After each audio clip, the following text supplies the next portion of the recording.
ছোটবেলার স্বাধীনতা দিবস। আজকে তো স্বাধীনতা দিবস। আমি তো স্কুলে যাওয়ার জন্য পুরো রেডি হয়ে গেছি। আজ স্কুলে গেলে জাতীয় সঙ্গীত হবে, তারপরে ম্যাডামরা পতাকা তুলবে, তারপর ম্যাডামরা কেক দেবে, বিস্কুট দেবে, লজেন্সও দেবে। না, তাড়াতাড়ি স্কুলে যেতে হবে। না, তারপর তো আমার একটা ডান্সের প্রোগ্রাম আছে, তারপর গানও হবে। আমি তো আজকে গানও গাইবো। না বাবা, তাড়াতাড়ি চলে যাই। মা বলেছে খুব সুন্দর করে জনগণনা করতে হবে, এটা আমাদের জাতীয় সঙ্গীত না, সেই জন্য। না বাবা, তাড়াতাড়ি চলে যাই। বেশি দেরি করলে আবার দেখবো পতাকা তোলা হয়ে গেছে, আর আমাকে আর কেকও দেবে না, সিঙ্গারাও দেবে না। না বাবা, তাড়াতাড়ি চলে যাই।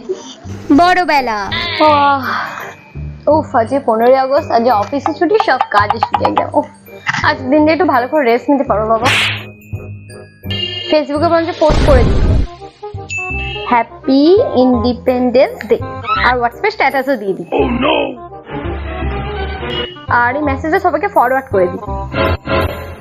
হয়ে গেছে, ব্যাস, শুভ স্বাধীনতা দিবস।